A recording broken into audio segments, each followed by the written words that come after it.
say welcome to Two Step Politics Podcast. This is the first time we've ever done this, man. It's kind of cool. Yes. I've never actually sat down with anyone and just talked about music. So, and we're doing music, right? Because it's the Two Step Podcast. It's only music. We're only talking about music. No politics. Just it's music. The politics of music. Yes. You were very clear when you explained this to me. You were very unclear when you explained this to me. My name is Matt. I'm and Jason. His name is Jason. I look here. Yeah, you look at that's your audience. This is my audience. Hey. So what are we talking about first, man? So I want to talk about oldies music. Well, remember the doo-wop days? Yeah, like doo-wop, right? So you turn to the oldie station now and they're playing Soundgarden.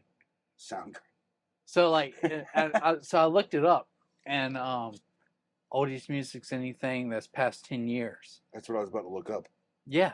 So that means Bad Religion is now oldies music. Rage Against the Machine is oldies. Marilyn Manson is Marilyn oldies. Manson. Well, so the Beautiful People. Korn. Adidas is an oldie song. By Korn. By Korn or by Run DMC? Because I consider either both. Either one. Either one is an oldie song. Both, yeah. Yeah. So I just thought it's funny. Looking back at how things changed. The one thing that hasn't changed though in music is when you look at classic rock. If you look up at the definitions of classic rock, they cut off at 1980. So here it says cut off 1990, which 70s, 80s, 90s. Yeah. So then when does classic rock expand? That's a good question. When is classic rock going to, one day one of them will be like, man, Post Malone was a great classic rock artist. Well, okay, so I've said this multiple times. People say Post Malone's a rapper. He's a pop singer. He is a pop singer now. He's a pop singer. He used to be. But it's funny. He's done some light rapping. Before he was a rapper, he was kind of a pop singer that did new wave music. When you go back to when he was 17. So, it's funny when you look at that, and you see. We need to call the Paul brothers. Yes. Well, there's a big fight. Hook us up. There is a big fight coming. That's something Tyson, topical. We need to talk about that. Tyson and Jake. And he's going to get his ass rocked. But okay, real quick, just to finish off with the oldies music. Okay, I think of oldies music. I think of literally like Billy Joel, right? Yeah. Piano Man. Yeah, or Uptown Girl. Uptown Girl, yeah. Right. And because that is it's so ingrained in that 1950s style of oldies, the stuff he grew up on. Eventually Buddy Holly. Yeah. Mm-hmm. The Weezer song or I'm talking about actual Buddy right? Holly. Both of them are pulling from these cultural touchstone points that are just. I mean, it's hard to explain to people who are what I would say is uninitiated in many respects. Or young at this point, not to annihilate anyone. No, dude. Young people be young. Be young, be free. What's that song? Young hearts be free tonight. Yeah, that's an oldie. Oldie. But no, I just thought it was funny because now I'm 40. You're 52. It's weird because you look like you're 52 and I look like I'm 38. So okay, cool. We're good on that. Yeah. No, but it's funny. You go back and it's just oh, this isn't doo-wop. This is Nirvana. Yeah. No oldies. Okay, so oldies now. What is the old stuff that we use? Is that antique music? Is that vintage music? Well, see, I was trying to explain it to my son when we were driving home from school the other day. Hell, I'm still trying to explain it to myself. But go ahead. Because he was Nirvana is this great thing to this new generation, to the new generation. Yeah. He's half of these kids think it's a clothing line, and he's I hate these people, and it's funny because it's true, but he's you were there, Dad. How'd you feel when Kurt Cobain died? And I was kind of dude, I didn't give a shit when Kurt Cobain died because I didn't listen to Nirvana. So I listened to Nirvana when Kurt Cobain died. I out of just weird instinct, fucking just stopped listening to Nirvana for a while. Yeah, Like when Foo Fighters came out, it was like, oh, thank God, But finally something. I was like, Foo Fighters is the better band. Well, okay, it's It's not the better okay. band because It's a better band because it has less. It's trying to do more it while had time to doing resonate. while doing less, right? Like Nirvana did so much with so little, Yeah, right? And that's what made them good.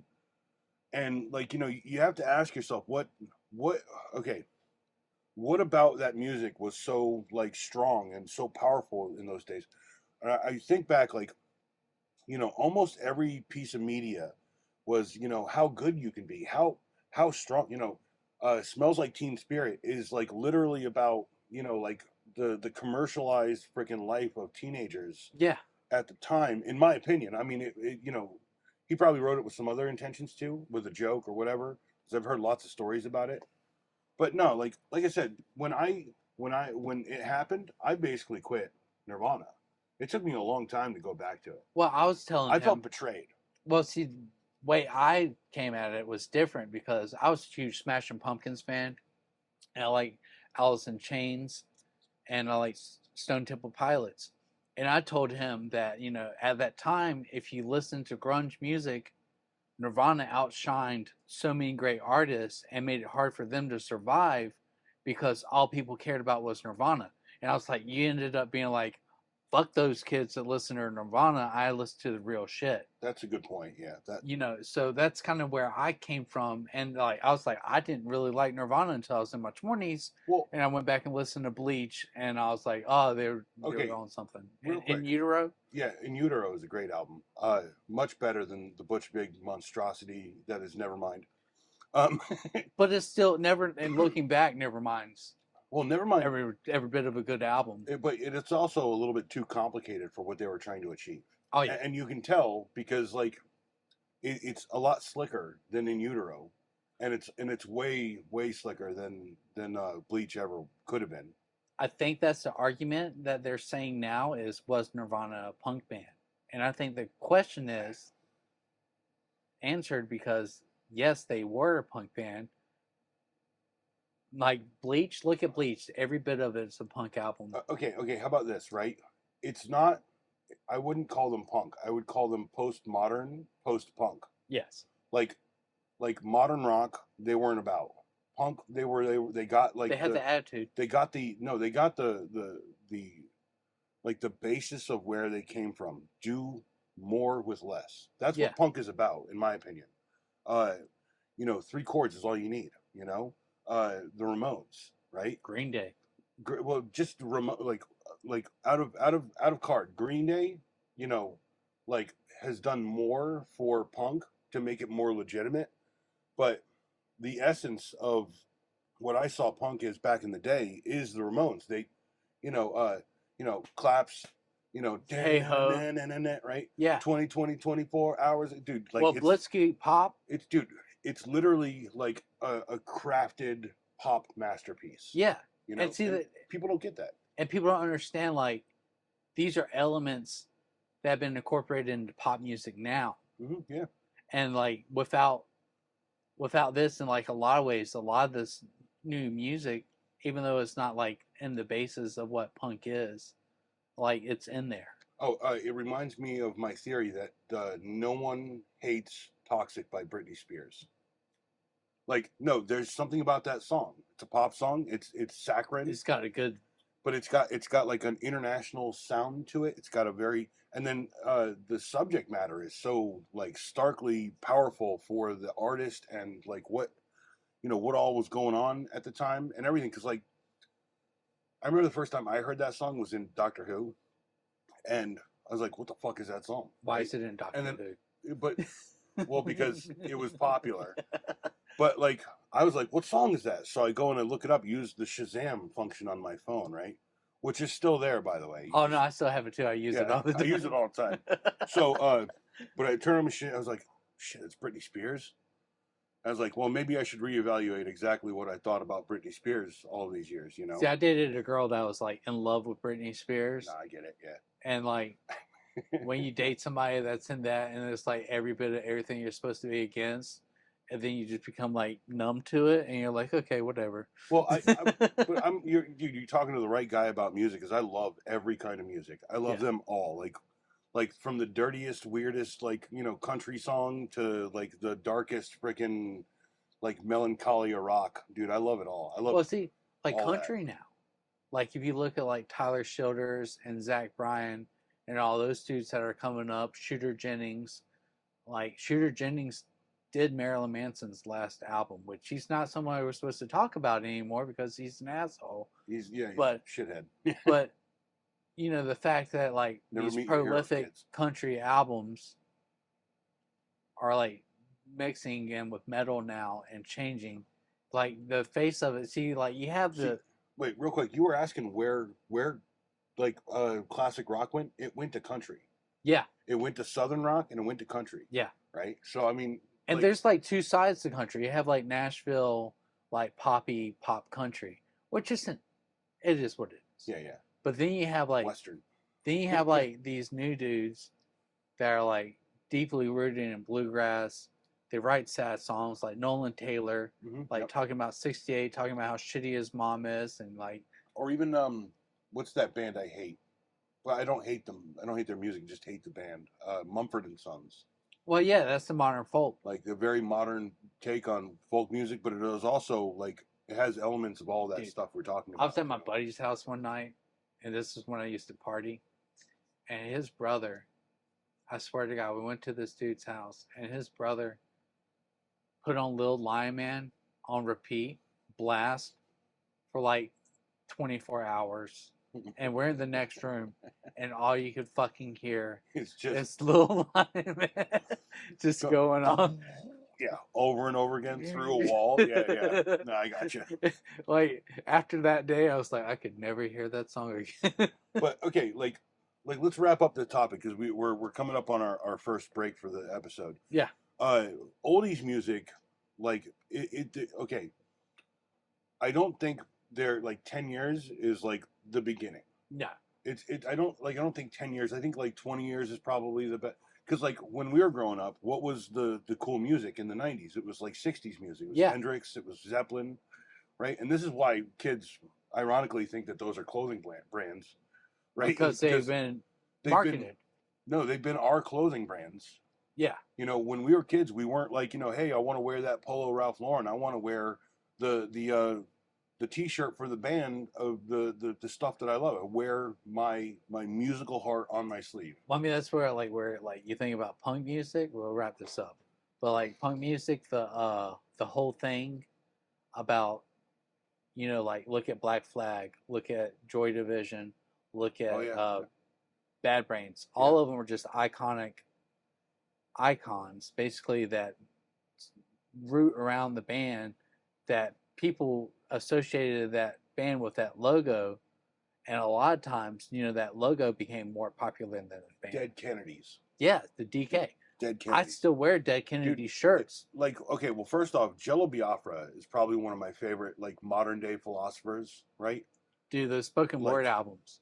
The spoken word albums that he had against in the '90s against the government. No more something or others was one of them, and then there were so many good ones that I listened to. Yeah, he did a bunch of them, and like also like he's the guy from Dead Kennedy, so like his voice doesn't jive with what you know of him from the band in some way. Theatric when he talks too.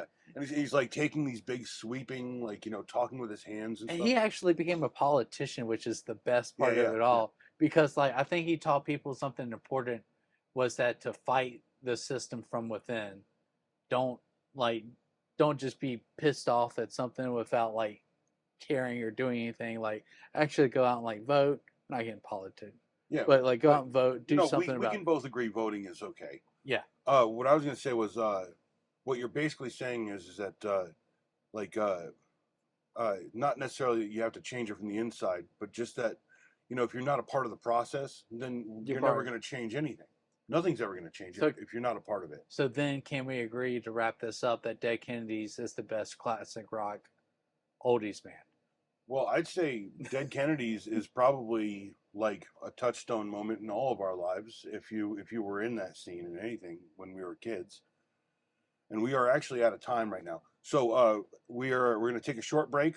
Uh, Here's a message from our prospective sponsors. We don't know if we have one yet. It might just be Us. this message that I'm about to record right now. So this episode of Two Step Politics brought to you by us ourselves, Jason, the executive producer, and Maximilian Payne, the other guy on the show. He's the co-host producer. I'm the producing co-host. Yes.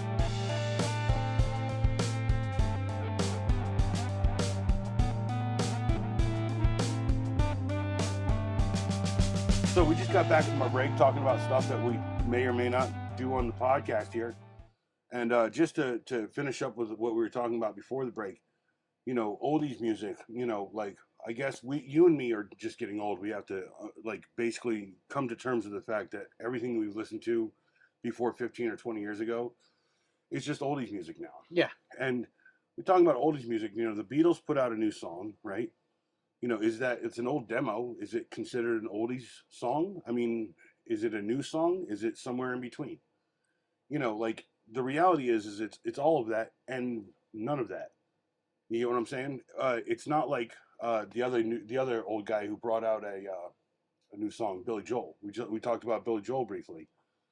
That new song, "Turn the Lights Back On," what a good song, right? Very Billy Joel, like 100% Billy Joel. But it's not an old tune, but it's like done in that like old style. You know what I'm saying? So I think like oldies still have a lot of relevance, like a lot of the old stuff, but it's to people like us, the people who were there when, like, we saw the video for "We Didn't Start the Fire" or something, right? And like I guess the takeaway I figured on this is like you can't look at music as being too old to listen to. Well, to add on to that, I talk about my son a lot, but he's a good example to see what kids are doing these days. And when his first albums he bought were Queen albums and Billy Joel albums. Yeah. He bought some various pop stuff, and then he started getting into rock and punk and all that.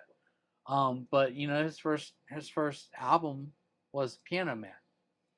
And then he bought a Queen album, and I think growing up in today's society, you kind of wake up to this whole world that's like forever expanding, and you can kind of just pick and choose whatever you want to listen to now. It's not like when we were kids. It was very regimented. What we got was shoved down and piped to us through the companies. Yeah, well, and MySpace changed all that. Remember that? Well, that's a whole nother episode. I remember, like when I was a kid, the reason I found like Hatebreed and Earth Crisis and all that was you would go to the record stores and they would have the samplers. Like, oh, dude. Victory Records had them. Fat Records, Hopeless Records, like Tooth and Nail had them. You would get these samplers. I used to get a magazine called CMJ. Yeah. It came with a sampler. It was worth the $12 for the CD. Yeah, because you would find a bunch of bands that way. Yeah. And so, like, with us, it was kind of like you had to reach and search out for whatever you were into. Be like, I like this, so you didn't just go to a website and it's like, well, if you like this, you like this, this, and this. It was a lot more regimented. And there was a lot more factioning back then, too. Well, I mean, it was different because a lot of that stuff was lumped in together. Like, you would see a punk band, but you would see a punk band with a ska band and a hardcore band all in the same show. Or like Tool, Opeth, Meshuggah, and like dude, those guys kind of don't really, but they do. That back in, you know what I'm saying? Back in the day, definitely, especially in the festival scene. Yeah. When you had like ever expanding, everything wasn't like everything now has to have a label and it has to be genred off. I'm not saying that's a bad thing because as a music lover, I love to label and categorize things and be like, yeah, this record belongs in here. This record belongs in here. Yeah. I love that. But to the extent that it's done now, sometimes it's just like, God, just listen to the fucking song. Yeah. Well, like I've talked to you briefly about this, how like I was always on the lookout for like the perfect album, right? Which, by the way, if you're looking for some perfect albums, Mike Patton, he makes some freaking amazing stuff. Well, from Faith No More. Faith No More. And see, Dylan was like asking me this morning, Yeah, who's Faith No More? Can I wear this shirt of yours? Well, and Faith No More is no Faith No More. The first Faith No More is a different band than the Mike Patton Faith No More. Oh yeah.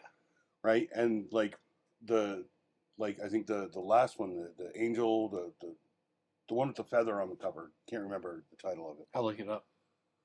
That one was radically different than the real thing.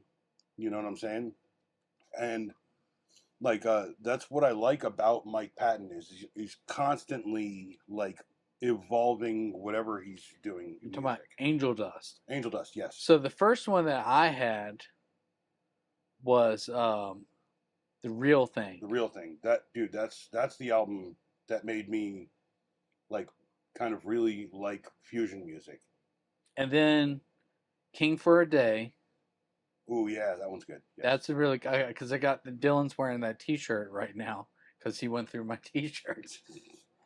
But like, I mean, like Soul Invictus and Angel Dust and all those were, and We Care a Lot. Yeah, We Care a Lot is a different band, and so is it's the same band. It's a different singer. Yeah. I like We Care a Lot. That's probably one of my favorites of the entire discography.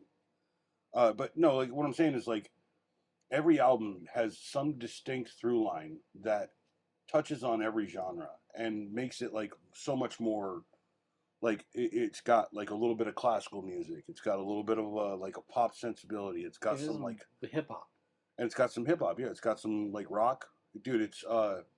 It's Bring the Noise with Anthrax and Public Enemy, essentially. You know, I'd say they arguably did it a little bit better, but okay, so we're getting old. Old people, just listen to what you want. And young people, go look at some of the old stuff. I mean, how hard is that to do, right? So we're strolling into the news segment. The first thing I wanted to do was, did you hear that Ween canceled a bunch of shows in April? I was gonna go. I was gonna go to that. Yes, but Primus is doing a triple album with Primus, Pussifier, and yeah, I heard about that. A Perfect Circle are doing an album together.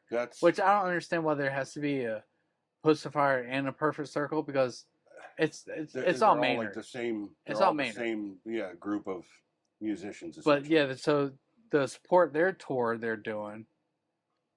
But yeah, well, Ween hasn't been the same since they lost Home Dude. Yeah. And it went down to one. Well, and yeah, Dean, he's the only one left, right? So you know more than I do. Mm-hmm. But yeah, I didn't know. Well, I mean, he canceled because of mental and spiritual well-being. Well, that happens all the time. Yeah. I mean, and these are people, right? They're not machines. Howard Jones from Killswitch Engage. The whole reason he left Killswitch was because he every time he got on stage, he got so much anxiety and he was depressed. Yeah, he said it was like warped vision. Yeah, like he would get dizzy and all like nauseous and all that shit. But him and Adam are back together and they're going to be doing another project together. Yeah, but you see, I'd also mention that like, okay, when you do something like that's big, right? And if you're not completely there, or if someone is denying you like a piece of that to you, even if you were there, you should at least understand that that's going to cause issues. That's going to have repercussions. Did you ever see them? No, I haven't. That's the other thing too. Okay, so I've seen Tool. I saw Killswitch at the height of their popularity, like the End of Heartache, Killswitch Engage. Yeah. That shit was massive. There are so many people there, and like I could see where that would be overwhelming. Like you're just like a small band, and you're doing some shows, and then you blow up, and you're over Fuse TV, and you're like the next big thing, and like people look at you. I can see where like your mental health can get in the way. Yeah. So. Well, I was about to say, As Daylight Dies is literally like a diary to mental health disorder in some ways. So, I mean, I don't want to sit here and like try and like, like we're not talking about the band's albums. We're talking about the band in general. Yeah. But, I mean, like, honestly, like, I'm glad that like Dean Ween is taking time for himself. Like, he's not a machine. He does need to like get away from some of that. Like whatever anxiety, whatever is causing issues with him. I mean, honestly, though, I think Ween's at a point to where they don't necessarily have to tour. I think he could still release albums. And they could also just sell off their old catalog too, because there's like Godwin Satan is one of my favorites, but like Well, Golden it's Country Hits. it's dude 12 Golden Country Hits. Yeah. None of it's the Mollusk though. I think the Mollusk was where they had their best like mainstream, kind of attachment. And anyway, you got any more news? Yeah, so I got actual punk hardcore news. Okay. So the Red Chord is an old school deathcore band from when I was young. About 20 years ago, they released an album called Fused Together in Revolving Doors. So the lead singer went off to be a cop or whatever for a bunch of years, and they have this festival called Furnace Fest. They got together and played this festival. So because of that, they're doing another tour, and they released the Fused Together in Revolving Doors is being re-released on vinyl. It's going to be a hard to get vinyl. I'm going to say if you get a copy, it's going to be worth something, and I'm excited to see it. Another thing, I got a couple here. No, you're good. You keep going, dude. High on Fire. They're releasing Cometh the Storm, and they're also doing a tour to bring out the new album. I'm very excited to see it. I mean, as you go for. Oh, okay, yeah, they did burning down. Yeah. Yeah. Okay. Yeah, they've Yeah. done some. They've had some very good albums. If you're into the whole stoner rock, doom rock type of thing. I've heard these guys before. I just like a lot of heavy metal and punk. They kind of reach a genre point in my head where it's hard to distinguish some guys from the other. What? Yeah. I know that what's that friggin' album from Blessed Black Wings? Mm-hmm. That's one I remember was kind of big. Snakes for the Divine is probably my favorite, even though it's not the most popular. Electric Messiah was really good. I was gonna say someone was talking shit on Electric Messiah, and I was like, nah, man, that shit's fucking tight. I don't know what your problem is. And let's see, the original one, I can't remember, but they have a new album, and there's multiple vinyl releases, so you should be able to get a copy of it pretty easy. But if you want to go see these guys, their first shows are in Hamburg, Germany, the Netherlands, Austria. They're doing an American France. Tour, though. They are going to do an American leg, but they're starting out in Europe, and they're going to move over here. Just check out their Twitter feed real quick. So there's this band that's been getting a lot of traction from the Death Wish Converge scene. Death Wish is a label in Boston run by Converge's lead singer, Jacob Bannon. He's very cool, very creative, and he likes to put forth artists that are kind of the next big thing in hardcore, power violence, metal, that type of thing. Yeah. His band Frail Body, they're kind of doing the Infinite Island thing, which is another band of that kind of style, and they're very chaotic, they're very aggressive. I'm gonna have to listen to these guys. I don't think I've ever heard of Frail Body. Yeah, they got 2 songs out now, maybe 3 that was released. But they do have a full release coming up, and will be releasing their vinyl, and they have a cassette format as well. That's always cool, dude. Like inherently collectible things. Well, my cassette collection is about 270 at this point in time. So I've been collecting these guys. My vinyls here too. I have 2,000 video games, so yeah. Zao, old school Christian, not Christian anymore band. If you like XTOL, if you liked At the Gates type of just sludgy metal, hard stuff, they did a live album called Live at the Church, where they did it at the church studios. It's pretty good. They kind of spanned their whole career when they did this album. So they've had several different vinyl releases, and they have about 5 cassettes left. The VHS of the thing sold out, but they have a CD edition that has 2 CDs and a DVD. I would say get on this quick, because every time that I go to buy a Zao album, it's sold out. And when it's sold out, it's worth $150. Like the last 3 releases they've done, I've had to like buy it the day of, so I'm surprised to see there's still copies of this. But they will go back and they'll re-release their old albums, and they've been able to do that with some success. Cool, cool. Stretch Armstrong, another Oh yeah, you were telling me about this. another hardcore band. They were on Solid State Records back in the day, big influential in the Christian scene. They have the Revealing. It's a EP done by Iodine Recordings.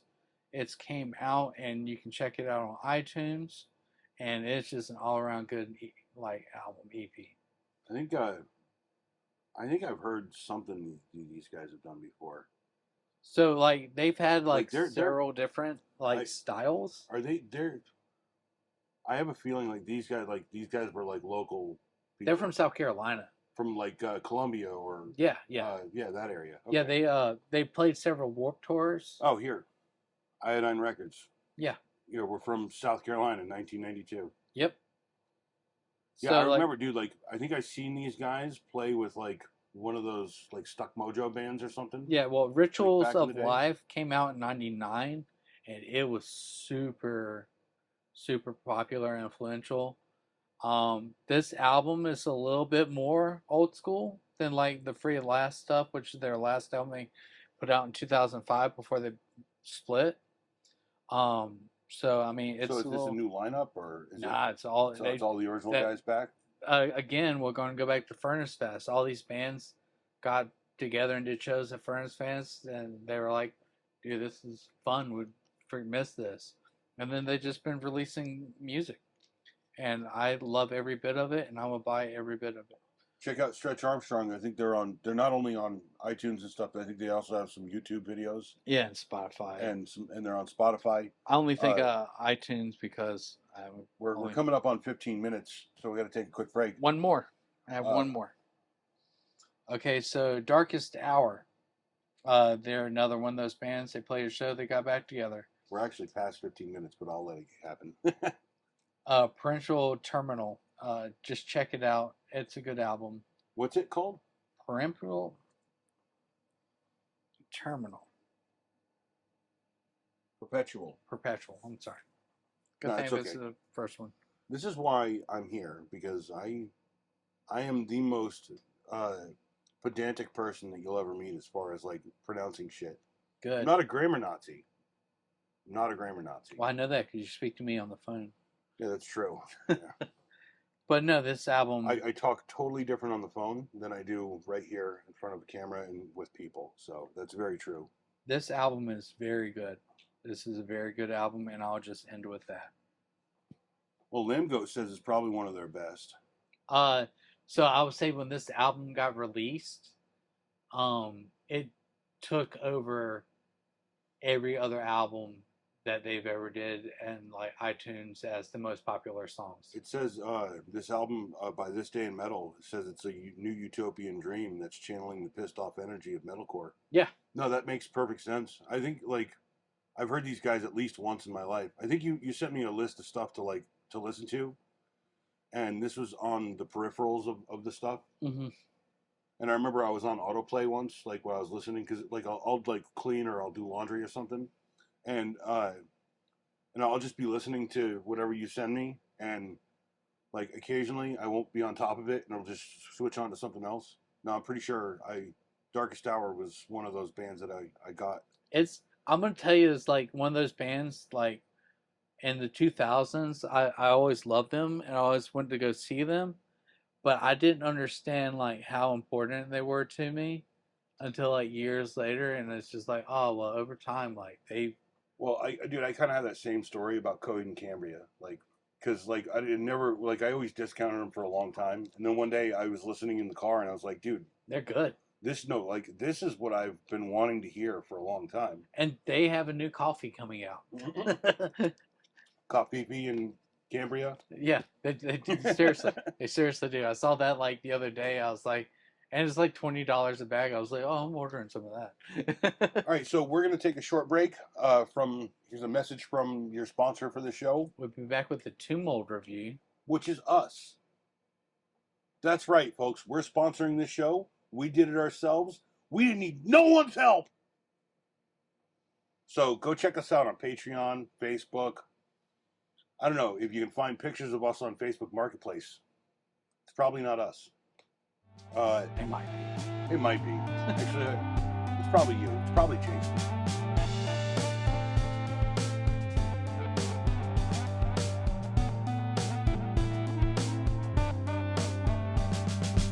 All right, we're back from our break because we have to take the mandated breaks every 15 minutes. We start my 15-minute timer here. Okay, so we're talking about Tomb Mold, the Enduring Spirit. Do you have any standout songs that you like from this album? I mean, well, first I wanted to talk about like the band itself.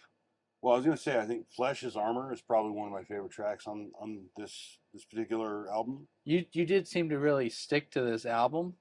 Dude, I really like this stuff. This is like here in my notes. I think it says not everyone can hear it, but I can hear like the like a love letter written over the guitars to all of the progressive like guitar music I've heard in my life. Yeah, Like yeah. there's like way more like intricacy and like power in the guitars. I think the drums are technically proficient, very good. I think occasionally it spills into like new metal, but I'm okay with that. I don't have a problem with that. Like Well, I like think lightly, not like so heavy that like it's like cringy or disgusting. well, it has that death metal sound all the way through. Yeah. Like deathcore. I wouldn't even go there because it's definitely on the line. Like, It's skirting a lot of styles. because like with It really is. they're kind of in with the Blood Incantation, and they're in that new genre of death metal. So when you talk about classic death metal, you know, you're thinking like the Cannibal Corpse and the like all the new stuff that goes along with it. So you had a Cannibal Corpse, Obituary, the Morbid Angel, and all those. So there's been this like revitalization of death metal, and you have the Blood Incantations, you have the Undeath, you have the Sensuska Bog, which is, I don't know if I'm pronouncing right, but that's the hardest name in metal right now, and it's also the most unreadable. But Tomb Mold kind of taps into something that a lot of the other bands aren't. There are very few of them. They're pushing the genre past what it's supposed to be, and they have a lot of progressive elements, you know, that are reminiscent of like old like Dream Theater jam outs, like No, Dream Theater is kind of what I was thinking. Like very like you can almost hear some of the Mike Portnoy, a little bit of that there. Like I know that Fantino did like he did like a 10-minute like review of this album, and I didn't watch it because like I really don't care what people think. Well, I was going to say you don't care about ratings. Yeah, I don't. But really on don't Metacritic, Metacritic, and Pitchfork, Metacritic it got an 85 out of 100. That makes a lot of sense. And on Pitchfork, it got an 8.6 out of 10, which for this band from the label, that's very very high. It's been received overall. The sad thing is, I don't know if it's as popular as it should be. Like as good as, which is why we're talking about it. Well, I mean, so and I'll go ahead and say this first episode. Any of the bands that we're talking about is, we're not just going to talk about new albums. We will talk about some new albums. We're going to talk about all kinds of stuff. But yeah. I'm going to like kind of like showcase bands that I think that everybody should listen to, like bands that I think people would progress the actual genre that they're in. So I did say something in this that said some of the composition rivals classical composers' assumptions in the process. Yeah, like it's taking and deconstructing a lot of stuff. It's creating atonal and achromatic harmonics that make the entire album very unique sounding. Well, and they've been working on this style for a long time. It's not like this is the first one. Yeah. But on this one, I think they really tapped into that. Like certain parts are really heavy, and then certain parts, like this one, I found this one really hard to review because like you get lost in this album. So like you're just Yeah. listening to it and you almost forget you're listening to an album and you're just thinking about like day to day shit. You know, like oh blah blah blah, because you just are like relaxed and like you're really just kind of like at a different point. Well, I remember doing laundry while listening to this, and I remember thinking how badass laundry was with this soundtrack Right? going, right? Right? So, no, Like that's I do most of my listening while driving, you know, kids to school, you know, blah blah blah, whatever. And I have some pretty long rides, and I'll put this on, and like I'll just sit there and listen to it, and like I don't, I forget to like look like which song's which and which song has this part that I like, because like I almost just listen to it as like a complete concept, and it just takes you on this like journey I, of back and forth I between agree that like the stark comparisons between like heaviness and beauty, and something I don't normally say, and a lot of the stuff I listen to doesn't have like aspects of it anymore. The only other bands I could think of that did this were like I said, Blood Incantation were really good at this, and like even out of the genre, like Between the Buried and Me, they were really good at bringing the jazz fusion and the prog into their music, and they were very good at like pushing what the genre is supposed to be, and I think that's really important for keeping a solid scene that's like progressive, because I mean nobody wants to be stagnant anymore this day and well, age. and no, and metal has a problem. Metal is copy and paste stagnation and a lot of stuff. Like your standard metal bands all kind of sound the same. Well, that's like I feel like the gatekeeper keepers of metal. That's like what they want, Well, okay, and no, if you vary outside of that, hold on. they're going to trash you. I think you're onto something there, but I think really the problem is it's in recording, right? When you got a good recording, like a good recording artist, and you got a good guy producing the music, right? Like it can bring so much more production wise. Okay, Yeah, like I'm not trying to like like shout anyone out or anything, but Spectre Digital Studios, they're like a YouTube channel. Glenn, he does music production, and he's talking about how like metal has gotten to a place where it says use only this mic, use only this cabinet, right? yeah. And now like he's trying to say no, use what you have, use it this way, pull the mic back, put the mic here, put the mic there, do two mics, right? Get the sound you want, and I think like a lot of bands like, and I don't think this applies to Tune Mold. I think they're dude, they've got this particular album. Like I listened to it at least 3 times, okay, and I remember thinking, damn, this is some fucking really tight recordings, Yeah, right? And I said it like a lot of metal, like it gets repetitive. Most things are meant to be repetitive. It's the only way you remember them. So, with all that like in my brain, like this does something different than a lot of like these like what I call YouTube specials. Right, I think you sent me one guy, and they got technically really good. This is one band that you sent me. We'll talk about it probably next week or the week after. But like they were really good, right? And they had a like I asked them where they recorded. They got back to me, and I'm like wondering like if there was like someone there like saying maybe we should try it a different way. well, I know see, that studios cost a lot of money though. that So spelled ruin, and is it Felruin? Yeah, yeah. yeah, and see the cool thing about them is like that album they took it back, like because they're a black metal band, and modern black metal is a weird thing because like not mentioning things, but like Burzum and Dark Throne and all these black metal bands, the Norwegian black metal bands, like everything has to sound shitty.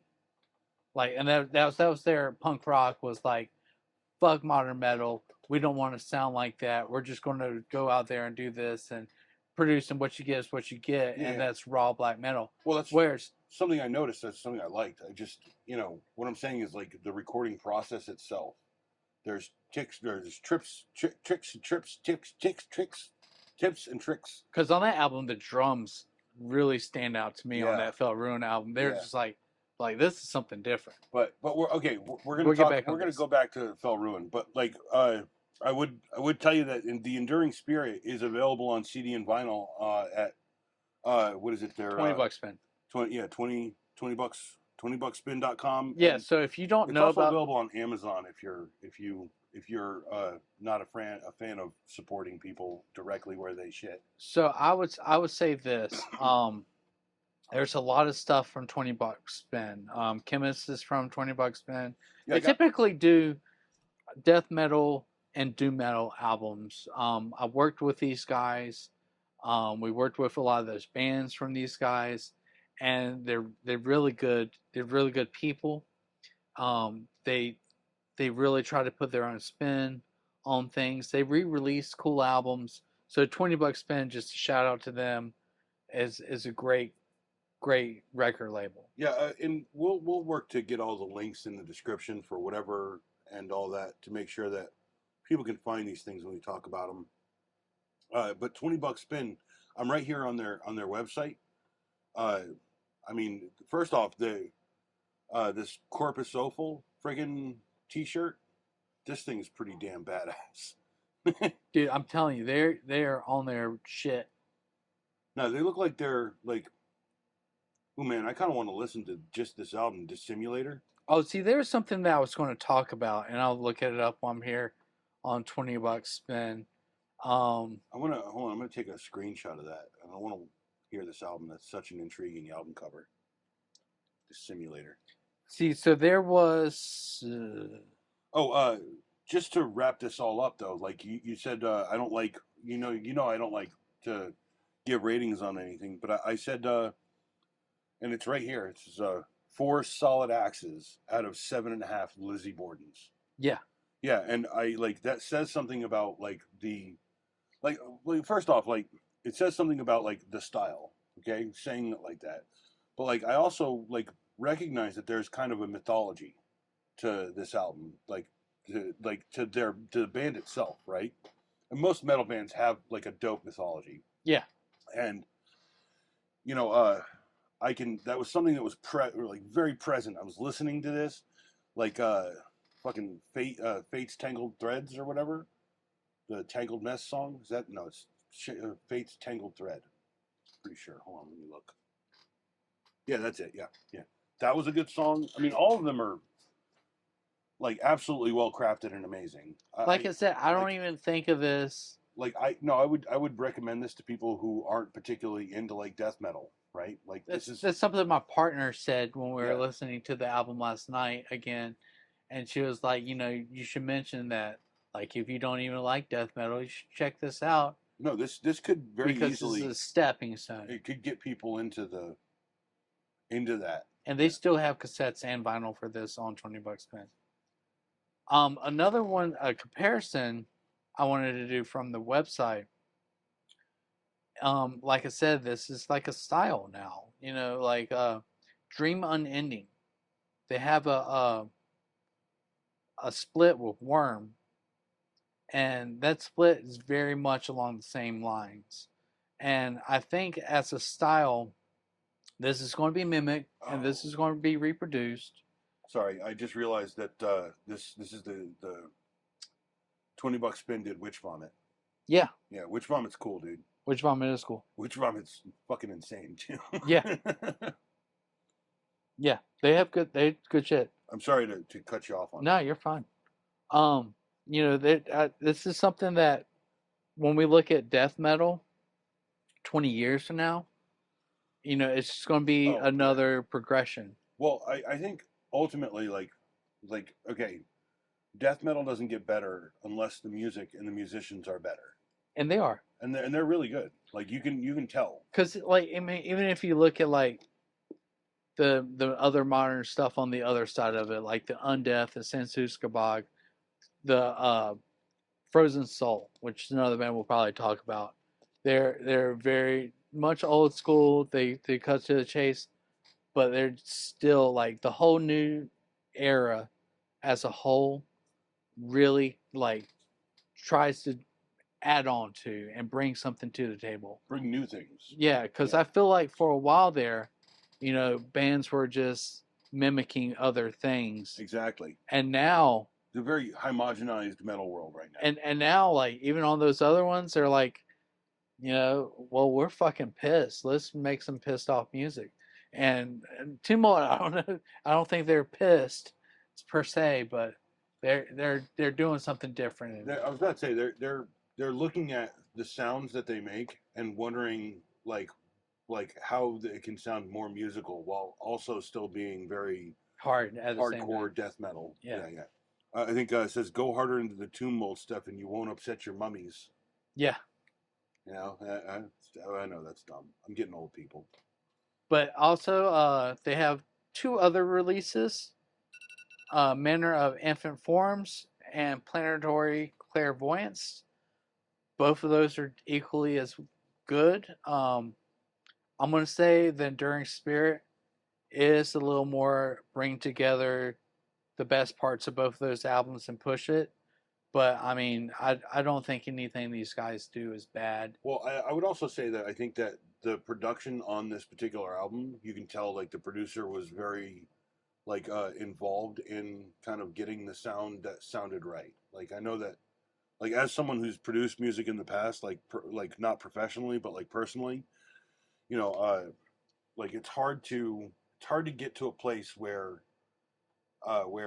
you know you're doing what you want, but it sounds great. So this was done by Boxcar Sound Recordings in Hamilton, Ontario.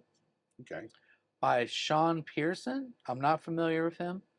And it said the mixing and mastering was done by Arthur Rizk, R-I-Z-K, whatever the fuck that is. Well, I mean, and I do want to talk about this. The cover artwork by Jesse Jacob. It's amazing. I mean, this is like a piece. I put up a little picture of it at my house. I tend to get album artwork and get it blown up and framed. That's cool. We don't have typical house shit. Yeah. You know, we're not typical people, Dude, so we don't. We're doing a podcast in like literally a storage attic. So yeah. So it's all good. But like, you know, this is definitely a piece that I've found like some artwork for, and I'm like, oh, that's going on the wall. Yeah. So it's pretty. No, and I love it's got like this. We were talking about the mythology of the band. Like it's got like a weird creature with like something growing out of it with outstretched arms. Yeah. Really. Yeah. It's a very like confusing and like disorienting image in many ways. It'll put it up for people. Yeah. And it's excellent art. It's absolutely beautiful. To be fair, this isn't new. This has been out since September 2023. Okay, but so it's kind of new. But like we said, we weren't just gonna do new stuff. No, but right? I've definitely news is for, folks. I definitely have had time to digest this album, and it's something that I bought, and I keep going back to. Oh, I definitely want to get a copy of this on vinyl. I keep going back to this, and I keep thinking every time I listen to it, like, damn, this is good. So I mean, it's worthy of the podcast. It's literally in one of my playlists now. So yeah. So you know, I mean, that's a great thing about and I was streaming media. We've gone over 15 minutes, so let's do another segment real quick. Hey, here's a message from our sponsors, and that's us. Like I said before, Jason, he's the man. I'm the guy. We're both the men. We're doing it. We're doing it for you. We're doing it for us.